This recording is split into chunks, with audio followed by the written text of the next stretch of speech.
Muy bien. En Argentina todavía estamos con este tema el aislamiento social y estamos en la semana número 12. Empezamos la número 13. Vamos a mirar en la diapositiva 3 el tema, los 4 puntos que me gustaría que veamos de esta introducción a los evangelios sinópticos contrastando con Juan. El punto 1 es que tenemos que mostrar todavía más el contraste en el punto número 4 que estábamos viendo con el tema de por qué, cuáles son las razones para que hagamos estas diferencias acerca del tema de la oración, si la palabra oración siempre es la misma. Bueno, la razón es que hay periodos de tiempo en la Biblia, llamados dispensaciones, que nos indica que el obrar de Dios, la manera de administrar las cosas, ha ido cambiando. Hemos estudiado qué pasaba en la época de la ley y vimos las oraciones y vimos por qué causa esas oraciones eran siempre controladas de tal manera por la ley mosaica que Dios prometía la respuesta y la bendición a causa de la obediencia, pero también el aborrecimiento de las personas y sus oraciones cuando no fueran justas, como enseña Proverbios, que era una abominación para Dios la oración del impío. E impío era una persona que no guardaba la ley mosaica. El segundo punto que quiero que veamos precisamente hoy es algunos mitos cristianos acerca de la oración. Lo pongo entre comillas, mitos cristianos, porque precisamente son fábulas, son suposiciones de algunos, y nos vamos a dar cuenta enseguida cuando las veamos, que son erróneas, porque no se condicen con la Escritura. En tercer lugar, vamos a desarrollar la manera correcta en que debe orar la Iglesia. Cada persona que pertenece a la Iglesia tiene una sola manera de orar, y eso lo vamos a estudiar. Y eso va a ser rápidamente un contraste con la forma en que Israel oraba, que la hemos estudiado. Los individuos en la tribulación van a tener otra forma de orar, muy parecida a la de los salmos imprecatorios, y los que estén en el reino milenial van a tener otra forma, por la condición especial que van a tener el Espíritu Santo morando en ellos y van a conocer toda la ley de Dios sin ninguna necesidad de que nadie les enseñe, como enseña Isaías 2, como enseña Zacarías 2. Y en cuarto lugar, vamos a revisar los modelos de oración de la Iglesia, empezando desde Hechos hasta Apocalipsis, para poder ver cómo oraban los apóstoles y los hermanos. Eso nos va a dar una mejor ilustración de lo que es la oración de la Iglesia. Como introducción de los temas que venimos tocando, estamos en el punto 4, que fue un contraste entre los sinópticos, que nos mostraban que había una forma de orar por el reino de los cielos en la tierra, que era el Padre Nuestro, y que ya lo hemos examinado, y obviamente no está dirigido a los creyentes de la Iglesia. Como todo el Sermón del Monte, no se puede aplicar a la Iglesia como intentaron hacerlo los protestantes, el catolicismo y muchos evangélicos hoy, que, como diría el paisano, abrevan en la literatura protestante. Es decir, se nutren de literatura protestante y no hacen exégesis de los pasajes dentro del contexto y la hermenéutica que hay que tener. Recuerden que las oraciones eran diferentes bajo el pacto mosaico y el Padre Nuestro venía a ser un gran cambio. En esta diapositiva, lo que estamos tratando de mostrar en este mismo contraste del punto 4 es que Juan nos enseña otro modelo de oración que los apóstoles podrían realizar a partir de la fundación de la Iglesia, porque se van a dar cuenta que aún cuando en Hechos capítulo 1 tienen que elegir otra persona para reemplazar a Judas, echan suertes para que Dios muestre de esa manera. Es decir, mantenían un aspecto en donde todavía dependían de algunas cosas visibles. Lo que vamos a ver después de Pentecostés es otra conducta en los apóstoles. Y hay que recordar que todavía lo que el Señor les enseña en Juan, en el discurso del aposento alto, en Juan capítulo 13, 14, 15 y 16, todavía faltaban nuevas revelaciones que el Espíritu Santo les iba a dar en el futuro a los apóstoles, es decir, después de Pentecostés, para que pudieran escribir todo el Nuevo Testamento, donde ahí sí se completaría el tema también de la oración para la iglesia. Dos puntos importantes que vamos a ver en esta diapositiva número 6. El primero es, el sermón del aposento alto fue dirigido principal y exclusivamente a los apóstoles. De ahí se desprende un punto importante. Hay cosas allí que nunca van a ser para nosotros. No pueden ser para nosotros. Por ejemplo, tres puntos. A. Todas las promesas de respuesta a todas las oraciones que ellos iban a hacer, el Señor se los garantiza que Él va a orar y que Dios se lo va a conceder. Revisen Juan 15, que ya lo hemos visto, 7 y 16, o capítulo 16, 23 al 27. El compromiso del Señor Jesucristo es, todo lo que pidan, se los voy a dar. Hasta ahora nada han pedido en mi nombre. Pidan y vuestro gozo será cumplido. Quiero decirles que vamos a estudiar esto dentro de su contexto para darnos cuenta que no es verdad que nosotros podemos orar de esa manera, porque no somos apóstoles. Porque además, Romanos 8:26 nos va a explicar después, ¿cómo vamos a pedir como conviene si ni sabemos orar? Pero el Espíritu intercede por nosotros con gemidos indecibles. Entonces, si no sabemos orar, nosotros no podemos recibir todo lo que pedimos, porque no sabemos orar. ¿Y qué hace el Espíritu Santo? Intercede por nosotros conforme a lo que Dios planeó para nosotros. Tema que no conocemos bien siempre. Lo otro importante, el tema de las señales de Marcos 16, del 9 al 18, explica que esta gente que al principio no creía en Él, que era incrédula, que son los apóstoles, a partir de que ellos confiaran en Él, no para salvación, sino para su vida dentro de la dispensación de la iglesia o del período de la iglesia, iban a tener ciertas características. Si leen bien Hechos, no todos hacían estas cosas. Además, Pablo, para que no nos quede ninguna duda de que las señales, prodigios y milagros pertenecían a los apóstoles, lean 2 Corintios 12:12, en donde le dice a los corintios que él había hecho señales, prodigios y milagros, que eran las señales de un apóstol, exactamente igual que nos dice el autor a los hebreos, que obviamente no es Pablo, del 1 al 4, en donde dice que Dios testificaba con estas personas, con señales, prodigios y milagros y diversos repartimientos según el Espíritu Santo les daba. Así que el autor de Hebreos no se coloca en el grupo de apóstoles. Y si hubiera sido Pablo, siempre Pablo decía, Pablo, apóstol de Jesucristo. Y puede usar la palabra siervo, pero es un apóstol de Jesucristo. Y llamaría la atención muchísimo que no haya colocado eso. Pero ese es otro tema. Y en tercer lugar, a nosotros no se nos pueden dar las revelaciones que el Espíritu Santo les daría a ellos para que escribieran el Nuevo Testamento. Y fíjense qué tan importante es esto, que ni siquiera los que somos pastores podemos enseñar las mismas verdades de la Escritura y discutimos de posiciones doctrinales, porque eso es una evidencia de que no somos enseñados directamente por el Espíritu Santo a través de una revelación. Recuerden que esos dones eran cosas milagrosas, especiales que hacía Dios, tomando a una persona que jamás había estudiado la Biblia y aprendía doctrina para enseñar, que jamás había hablado en idiomas ni había estudiado, y sin embargo podía hablar en todos los idiomas, porque un hermano en la iglesia de Corinto tenía todos los idiomas, y otro, que no era el mismo, la capacidad de interpretar todos los idiomas sin haberlos estudiado. Son detalles importantes que no los digo porque no tengo nada que hacer, sino están en la Biblia y hemos sido negligentes muchas veces los pastores en investigar.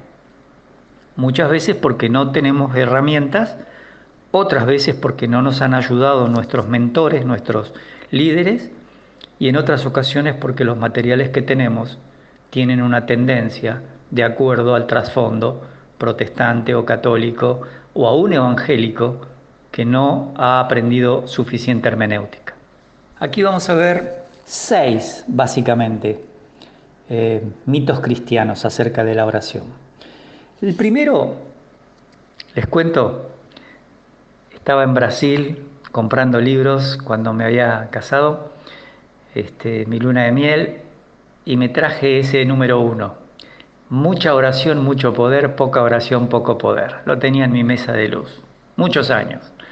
Hasta que gracias a Dios un día empecé a estudiar las oraciones en forma dispensacional y se me rompió el vidrio que cubría la mesita de luz y lo tiré. Pero esta es una de las mayores falacias que tenemos los cristianos. La vamos a descubrir enseguida. La segunda, la oración insistente, tuerce la mano de Dios. Hace que Dios me dé la bendición que yo le estoy exigiendo. Algunos son un poquito más osados y dicen, yo le ordeno a Dios que me dé lo que le pido, porque tengo fe. Bueno, vamos a darnos cuenta que eso no es verdad. La tercera, la oración y el ayuno conceden cualquier milagro. Y hemos tenido personas que oraban 30 días, 40 días, y decían que el ayuno tiene poder para mover a Dios a hacer lo que uno quiere. Y basados en textos equivocados, vamos a verlo enseguida. La cuarta, Dios está obligado a responder si la oración está basada en su palabra, como por ejemplo dice Mateo 21:22 o Juan 15:7. La quinta, si oro por la salvación de alguien, como yo sé que es la voluntad de Dios, según 1 Timoteo 2:4 o Hechos 16:31, cree y serás salvo tú y tu casa, Dios tiene que responder. Y hay otra que es mucho más importante, que es Jeremías 33:3. Clama a mí y yo te responderé y te enseñaré cosas grandes y ocultas que tú no conoces. Algunas versiones dicen te revelaré cosas que tú no conoces. Bueno, Dios no puede mentir, dicen. Entonces, si Él dijo que ese versículo es así, tiene que ser así. Vamos a revisarlo. Acá voy a juntar en la diapositiva número 8 las dos primeras. Mucha oración, mucho poder, poca oración, poco poder. Y la otra parte que dice, la oración insistente tuerce la mano de Dios para que te bendiga. Es falso, pero es falso. Primero, no proviene de la Biblia esta expresión, sino de costumbres paganas. Si uno mira el hinduismo, la repetición constante de mantras es uno de los factores que se mueven. El Señor, cuando les habla en el Sermón del Monte, ¿qué les dice? Que orando no usen vanas repeticiones como los gentiles, que creen que por su vana palabrería, por su mucha influencia de insistir, van a ser respondidos. Y también el tiempo de ascetismo religioso. Recuerden ustedes, yo he sido criado en un colegio católico y nosotros teníamos el rosario. Y el rosario era algo de todos los días donde uno tenía que repetir los Padre Nuestro, los Ave María, el credo, etcétera, etcétera. ¿Y eso qué era? Cuantas más veces lo repetías, más bendiciones ibas a tener. Ahora, si uno va a 1 Reyes 18, ¿se acuerdan de Elías con los profetas de Baal? ¿Quiénes se pasaron casi todo el día sajándose, gritando, danzando, repitiendo Baal, respóndenos, Baal, respóndenos? Los profetas de Baal fueron. Y ellos no fueron oídos porque en realidad no hay un Dios Baal. Era una imagen que ellos habían hecho, que venía por supuesto de los asirios, de los egipcios, que los fenicios habían llevado como parte con un nombre diferente, pero la verdad es que no hay otro Dios que el nuestro. Jonás 3, pero recuerden, en Jonás 3, cuando predica Jonás, ante un mensaje tan directo de Dios al pueblo que le dice de aquí a 40 días Nínive será destruida, todos los corazones estuvieron dispuestos a obedecer a Dios, a creer que Dios podía hacer eso. Y aún el rey, cuando se entera, manda a que ayunen y no coman ni tomen agua, nada, por si Dios los perdonaba. Era el plan de Dios. que se arrepintieran. De la misma manera que cuando estuvo Abraham y Dios le mostró la tierra y le dijo, esta tierra la voy a dar a tu descendencia, pero quiero que sepas que vas a estar 400 años tu descendencia en Egipto. Después los voy a traer y les voy a dar esta tierra. ¿Sabes por qué no te la doy ahora? Porque la maldad del amorreo no ha llegado al colmo. Es decir que Dios, con ese control soberano y absoluto del universo que Él creó, que Él sostiene con la palabra de su poder, y que todo va a cumplirse exactamente como Él lo diseñó, tenía opciones para tratar de mantener a la gente en una actitud un poquito más piadosa, aunque no le conocían. Y fíjense, se predicó y fue una respuesta inmediata. Dios no lo hizo. ¿Sí? Alguno por ahí podría decir, bueno, si esta gente tuvo que orar de aquí a 40 días, oró 40 días y no pasó nada, oremos todos 40 días. Como otros decían, ayunemos 40 días. Bueno, esas son conclusiones que no están de acuerdo a los contextos bíblicos ni a la hermenéutica sana de la Biblia. Esas son elucubraciones, pensamientos, deducciones que no se condicen con el resto de la Biblia. Y esa espiritualización de los eventos de la Biblia ha llevado a estos problemas. La primera frase que estamos viendo aquí en la transparencia o diapositiva número 9 es una frase que Wesley escribió.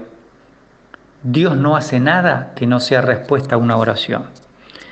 3 cosas me preocupan de Wesley.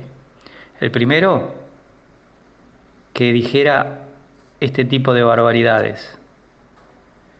Dios ha hecho todo el universo y nadie le dijo, haz el universo. Se ve que Romanos 11, 33 al 36 no era un texto favorito de su lectura. Estas eran personas protestantes, salidas del protestantismo, que lo que hacían era perpetuar el sistema filosófico de muchas cosas que venían del catolicismo. Dios hace lo que quiere cuando quiere y no necesita que nadie pida o no pida, porque Él es inmutable, Él es una persona que tiene emoción, intelecto y voluntad, y todo lo que hace coincide con el beneplácito suyo. No importa la criatura. Y decir eso hizo hacerle creer a la gente que la oración era realmente un arma poderosa. Vamos a ver que la oración no es un arma poderosa. La oración es simplemente una manera que Dios, dentro de sus decretos divinos, te deja para que tengas paz, para que descanses y por nada estés afanoso. Pero nunca dijo Dios al creyente de que pertenece a la iglesia, pedime lo que quieras que te lo doy. Jamás.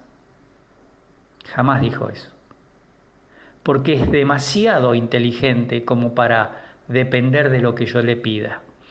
Imagínate, yo estoy en una cuadra y en la otra cuadra hay otro creyente. Yo oro para que llueva porque necesito que llueva porque tengo un campo y se me va a perder la cosecha.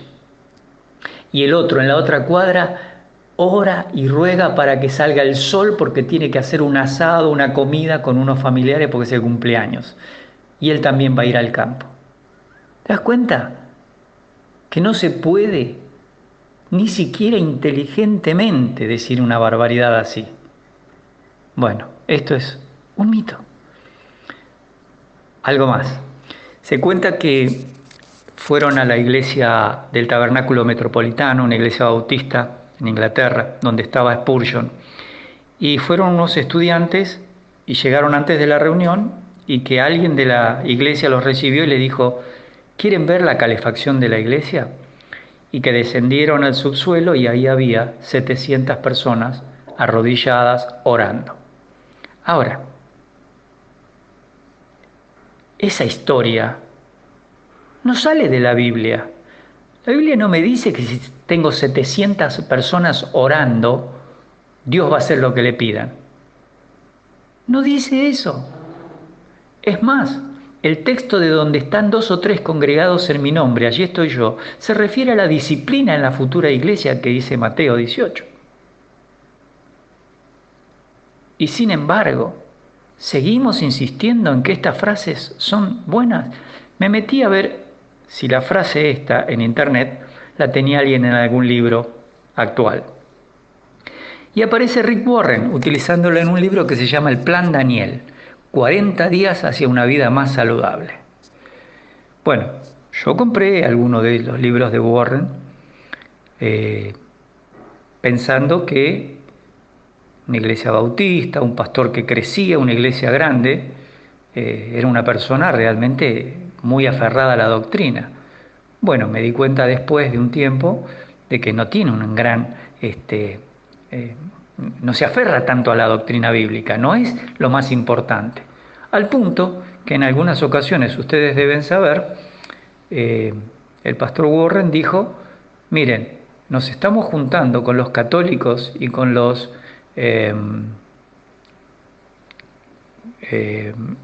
la gente del Islam para hacer grandes colectas y poder ayudar a la gente con HIV. ¿Ustedes creen que no se pasa por la mente de los pastores la historia de Josafat, cuando quiso ir a guerrear con el rey Acab y Dios no quería y se le rompieron todas las naves? Son emprendimientos que no tienen mucho sentido.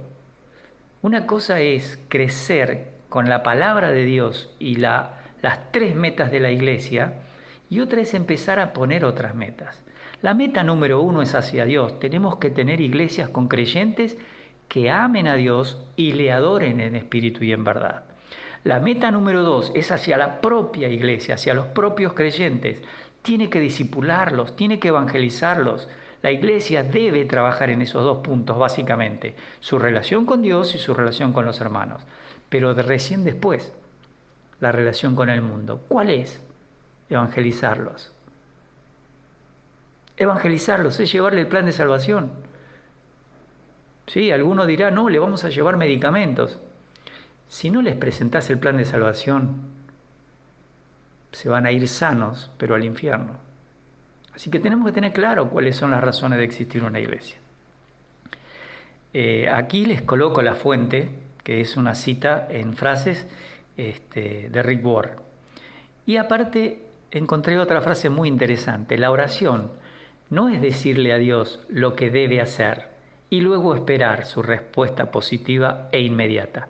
La oración es cooperar con Dios para que Él pueda liberar su poder. Este personaje, Dave Earley, en las 21 oraciones más efectivas de la Biblia, es un libro, a mí me llama la atención que yo las veo a veces escritas por otros pastores, pero ¿puede ser que no examinemos las cosas bíblicamente? La verdad es que sí. La oración es cooperar con Dios. ¿Se dan cuenta? El mosquito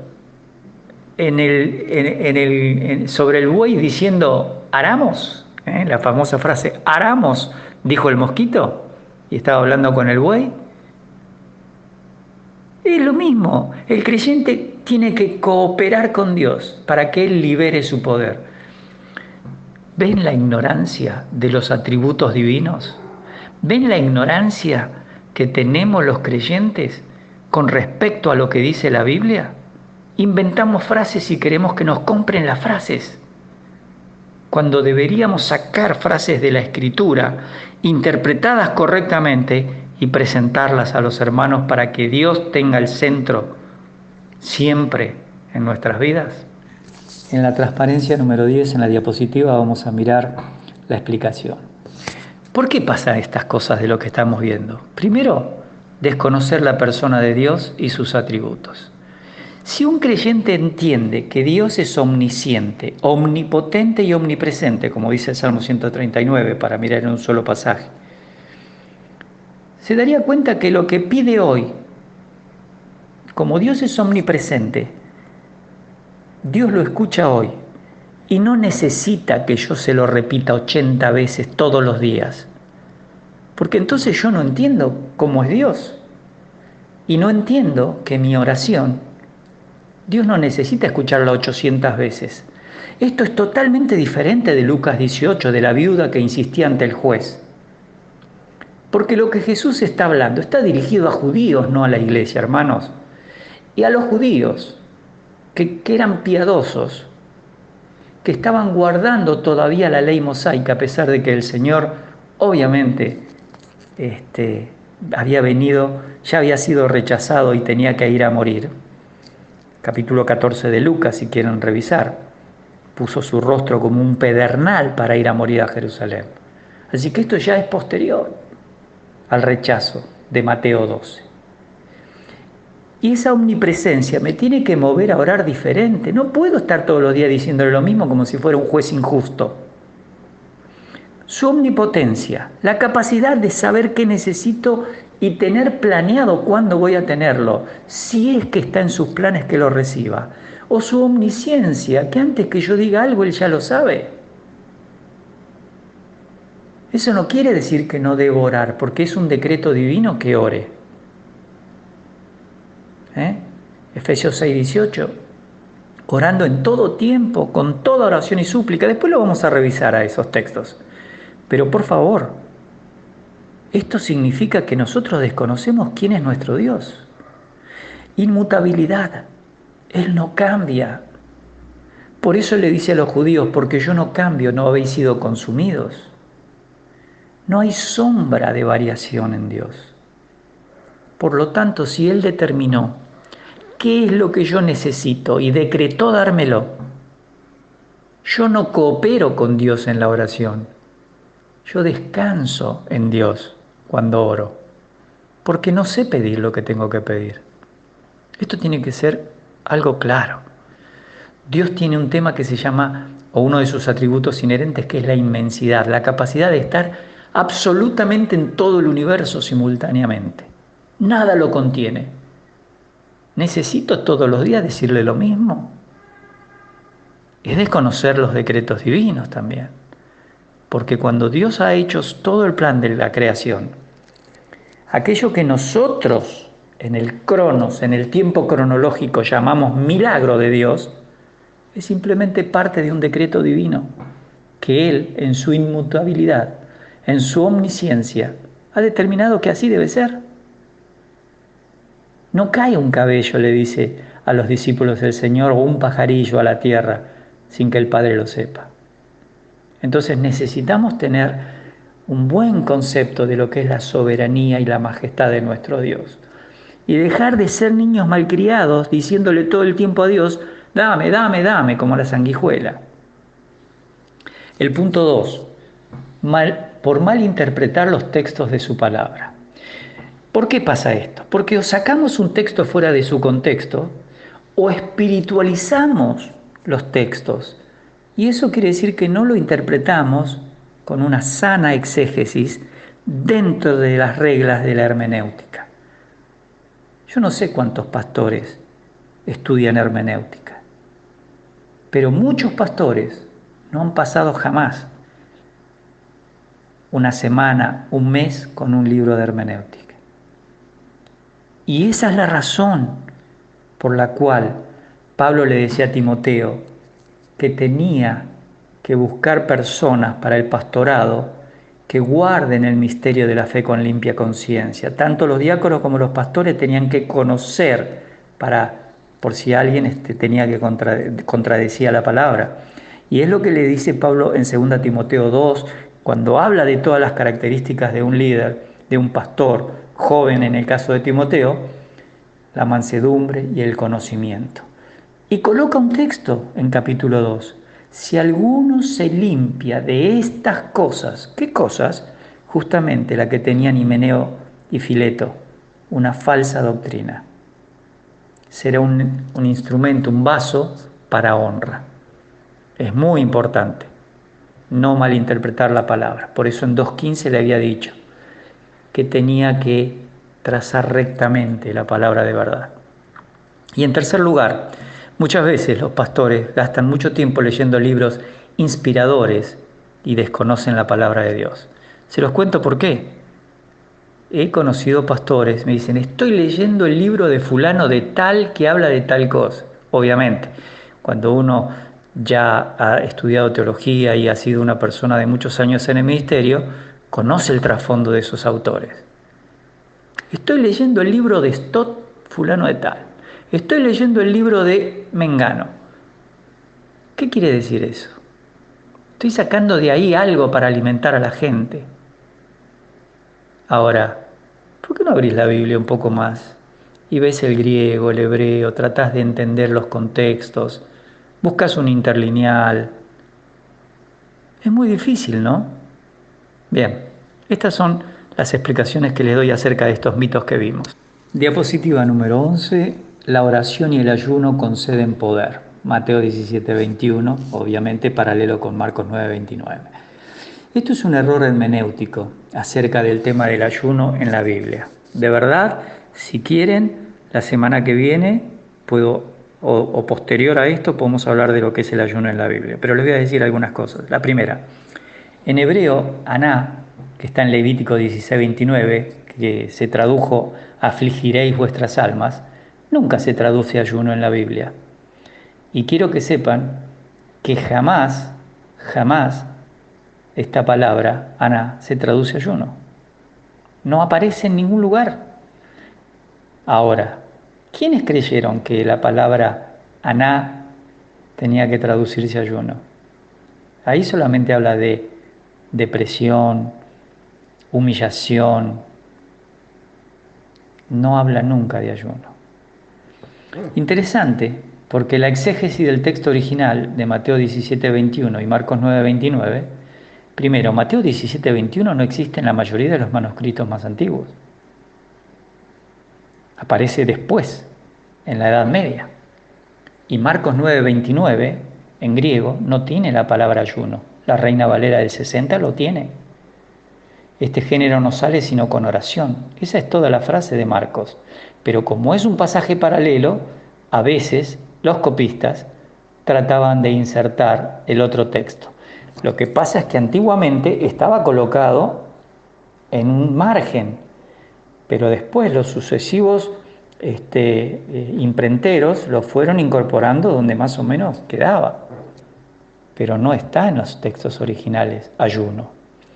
Además, si ustedes quieren saber, en Mateo 9:15, le preguntan, Señor, pero ¿cómo es que tus discípulos no ayunan como los de Juan, el Bautista, y de los fariseos? Y el Señor les dice que Él no había venido para decirles que tenían que ayunar, porque Él era como el novio que estaba presente. ¿Y cómo si están en una fiesta y está el novio y están participando de esa fiesta, van a ayunar? No tiene sentido. No tiene sentido. Jesús nunca les dijo ayunen. Es más, cuando da el mensaje del Sermón del Monte, dijo, si ayunan no sean hipócritas como los fariseos, que ellos quieren demudar su rostro. Ustedes, si tienen que ayunar, hagan esto. Nunca, les quiero decir, en el Pentateuco, Dios utilizó el ayuno como un tema para su pueblo. Nunca. Revisen, por favor, no existe la palabra ayuno. No importa que alguien ayune, posterior o anterior, simplemente Dios no lo coloca en el Pentateuco como parte de su plan. Lean Levítico, que son las leyes de santidad, de acercamiento a Dios, revisen Éxodo, van a ver que esto es un tema muy interesante. Si ustedes quieren estudiar Isaías 58, el ayuno que Dios prefería no era que estén sin comer, sino que compartan la comida. Si miran Zacarías 7, la discusión de Dios con el pueblo que volvió del cautiverio es, ustedes cuando ayunan lo hacen para su propio beneficio. Y si leen todos los pasajes del tema de ayuno, se van a dar cuenta, jamás estuvo en los planes de Dios esto. Esto copiaron de las naciones paganas y las aplicaron como parte de la tristeza, como en el caso de David con su hijito, con Betsabé, que muere. Sí, muchos. Y los judíos tenían como costumbre, los maestros, enseñar a sus discípulos, sobre todo los fariseos, a ayunar. Por eso es normal que Pablo ayune. Pero Pablo nunca indica el ayuno. Y si ustedes leen bien capítulo 14 de Romanos, dice claramente, el que come para el Señor come, y el que no come para el Señor no come, pero no se juzguen entre ustedes. Y para que no nos quede duda, ninguna de las cartas de Pablo a la iglesia le dice ayunen para tener poder. Porque si fuera verdad que el ayuno da poder, qué raro que Pablo no explicó esto a las pastorales, porque los que más necesitarían poder, entre comillas, somos los pastores. O no están de acuerdo conmigo, que somos los que más necesitamos. Entonces, les propongo, de verdad, estudien un poco más este tema. En la diapositiva número 12, la otra frase era, Dios está obligado a responder si la oración que yo estoy haciendo está de acuerdo en su palabra. Por ejemplo, como Mateo 21, 22 o como Juan 15, 7. Ahí les pongo los textos. Respondiendo Jesús le dijo, de cierto os digo que si tuvierais fe y no dudareis, no solo haréis esto de la higuera, sino que si a este monte dijereis, quítate y échate en el mar, será hecho. Y todo lo que pidiereis en oración, creyendo, lo recibiréis. ¿Se dan cuenta que este texto está en un momento que todavía no está la iglesia? ¿Se dan cuenta ustedes? Y tenemos que siempre recordar quién es el contexto. Vamos a seguir el otro texto, Juan 15, 7. Si permanecéis en mí y mis palabras permanecen en vosotros, pedid todo lo que queréis y os será hecho. Y esto está hecho en el momento en que está dando el discurso del aposento alto. Déjenme decirles 3 cosas de estos errores. La primera es, Dios no está obligado jamás, por ninguna criatura, ni siquiera por un hijo suyo, que está en Cristo, a hacer lo que le pide. Es ignorancia de sus atributos divinos creer que está obligado a hacer lo que yo le pido. Es una soberbia por ignorancia.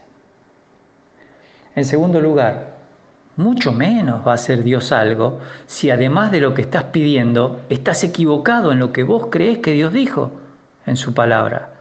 Es decir, si vos estás interpretando mal, tampoco te lo va a dar. Y en tercer lugar, generalmente, como esto es un problema de exégesis por parte del Hijo de Dios, al ignorar cómo interpretar las Escrituras, hasta que no estudie, no va a entenderlo. Y en esto no hay revelación. En esto no hay revelación. Lamentablemente hay que estudiar. Transparencia 15 dice este mito cristiano, si oro por la salvación de alguien, como sé que es su voluntad, según 1 Timoteo 2,4, que dice que el cual quiere que todos los hombres sean salvos y vengan al conocimiento de la verdad, o Hechos 16:31, cree en el Señor Jesucristo y serás salvo tú y tu casa, o 2 Pedro 3,9, el Señor no retarda su promesa, algunos la tienen por tardanza, sino que es paciente para con nosotros, no queriendo que ninguno perezca, sino que todos procedan al arrepentimiento. 3 preguntas de 1 Timoteo 2,4. ¿Puede fallar el Señor si quiere que todos sean salvos? ¿Puede fallar el Señor en eso? Ahora vamos a ver la respuesta. Hechos 16:31. Por favor, lean hasta el 34. Cada persona que cree es salvada. La fe es individual, no es familiar ni grupal. Muchos pactistas han creído que así como Dios prometió bendecir a la descendencia de Abraham por la circuncisión, cuando uno cree en la iglesia, en esta época, Dios está obligado a salvar a toda su familia. Bueno, no es eso lo que dice el Nuevo Testamento. Y 2 Pedro, les tracé una rayita, subrayé la frase paciente para con nosotros. ¿Por qué? Porque ya sea que diga para con nosotros o para con vosotros, que son 2 variantes de la versión de este versículo del griego, la pregunta es, ¿quiénes son nosotros o vosotros? Son creyentes, ¿no? Así que este texto está relacionado con los que todavía no se han convertido y no con los inconversos que van a escuchar y van a seguir siendo inconversos y no van a recibir por no estar elegidos. Dijimos que el desconocimiento de la persona de Dios, de los atributos de Dios y de la interpretación bíblica generan estos problemas de mitos. Romanos 8, 29 al 30, Dios tiene propósitos inmutables. A los que antes conoció, a esos que eligió, que llamó, que predestinó, que glorificó después de justificar, ninguno se va a perder. En Romanos 2, del 12 al 16, la justicia de Dios es tan inmutable que va a recompensar conforme a las obras al incrédulo que no ha llegado a conocer a Cristo, aquel que vive en el bosque, en la selva, el pueblo originario que jamás escuchó y ya murió, y va a juzgar con justicia las obras del creyente. Ambos van a recibir su grado de recompensa. El incrédulo, un grado de castigo, y el creyente, un grado de recompensa. Pero eso es por la justicia inmutable de Dios. Él no es injusto. Por eso las obras forman parte de la vida cristiana como del grado de castigo de los incrédulos. En Romanos 9, del 6 al 33, no hay forma de negar la soberanía inmutable de Dios. Dios es tan soberano que antes que hubieran nacido Jacob y Esaú, había elegido Dios, y eso se mantuvo. Lo mismo con Faraón. Lo levantó Dios en ese momento, en ese tiempo, específicamente para mostrar su poder. Y Faraón no podía cambiar eso. Faraón no eligió dónde nacer, no eligió cómo llegar a ser el rey, o el faraón, digamos. Pero estaba ahí.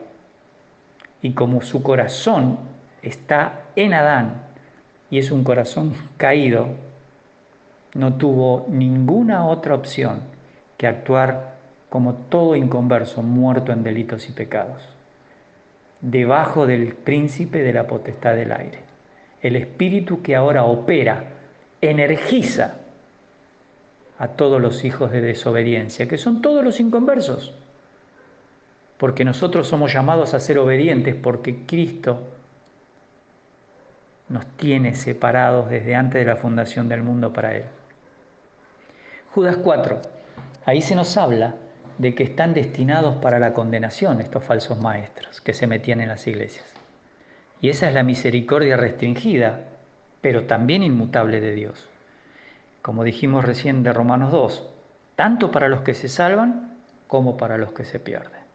Finalmente, Hechos 2:23, hay decretos inmutables de Dios, pero también hay una responsabilidad entre comillas humana. Cuando Pedro está predicando dice a hablando del Señor Jesucristo, por determinado consejo y anticipado conocimiento de Dios, prendisteis y matasteis vosotros. ¿Se dan cuenta? Cuando nosotros tenemos en claro algunos principios de la persona de nuestro Dios, entonces la interpretación de su palabra es mucho más fácil. Vamos a ver la última excusa. Mito cristiano, más que excusa. Jeremías 33:3 dice, clama a mí, yo te responderé y te enseñaré cosas grandes y ocultas que tú no conoces. Vamos a anotar algunas cosas. La primera, 1 Corintios 10:32. La pregunta sería, ¿a quién se dirigió el escritor? ¿Estaba la iglesia en ese tiempo? Y no hay que poner la excusa que ponen los pactistas, que como en la predicación de Esteban en Hechos 7 utiliza el término de que Israel en el desierto era una congregación, la palabra eclesia, sacados afuera, entonces la iglesia ya existía. Eso es una deducción que no admite posibilidades porque Efesios 3, la iglesia era un misterio. Algunos creen que el misterio es el Evangelio. No, el Evangelio es el medio por el cual se hace un misterio realidad, un cuerpo del cual Cristo es la cabeza, que es la iglesia. Pero además, si vas al capítulo 5 de Efesios, el Señor entregó su sangre para tomar para sí la iglesia, para purificársela para sí. Y como dice Pedro en el capítulo 2, para tener un pueblo propio celoso de buenas obras. Entonces, 1 Corintios 10:32, Pablo dice, no seáis tropiezo ni a judíos, ni a gentiles, ni a la iglesia de Dios. Vuelvo a preguntar, ¿Jeremías 33:3 estaba la iglesia? ¿Qué iglesia? No había iglesia. Dios está hablando con Jeremías con respecto a las cosas que Dios va a hacer de juicio y castigo para su pueblo y futuras bendiciones. Y vamos a ver algo más. Necesitamos ir a un interlineal hebreo. ¿Qué dijo realmente el escritor? Porque este texto en muchas versiones dice: clama a mí y yo te responderé y te revelaré cosas grandes y ocultas. Bien, primero, cara, que es una palabra hebrea para clamar. En vez de clamar, la palabra quiere decir instar, es decir, recurrir a alguien, apelar a alguien o solicitar ayuda o información. De las 147 veces, más de 130 veces es recurrir, es ir a, más que clamar. Y es muy interesante estudiar que muchas veces hemos memorizado en castellano una frase, la hemos escuchado tantas veces, nos han espiritualizado tanto esto, que lo aceptamos como que esto es, como está en la palabra de Dios, esto es verdad. No hagamos eso. Aprendamos a estudiar. Y la otra palabra, nagar, significa enseñar, hacer que algo sea conocido. 36 veces aparece y nunca tiene que ver con revelar. Por eso está bien cuando Reina Valera dice te enseñaré, porque lo que Dios le estaba tratando de explicar a Jeremías, a este famoso profeta llorón, porque todo el tiempo tenía que estar dando juicios sobre su nación, el Señor le dice: recurrí a mí, yo voy a responderte las cosas que vos me demandes, que vos quieras saber, pero también te voy a guiar a que conozcas las cosas grandes y ocultas que tú no conoces, pero que yo te voy a mostrar que van a suceder en el futuro. No se olviden que Jeremías, 3 capítulos después, está hablando del nuevo pacto. Importante, muy importante. Así que con esto terminamos el tema de estos mitos que tenemos los creyentes. Este cuadro se los dejo solamente para que lo vean, porque vamos a estar estudiando este tema en la próxima vez para darnos cuenta cómo es la oración de la iglesia, antes de empezar a revisar cómo oró en el libro de los Hechos el pueblo de Dios, la iglesia, y luego cómo nos enseñan las epístolas a orar. Que el Señor les bendiga.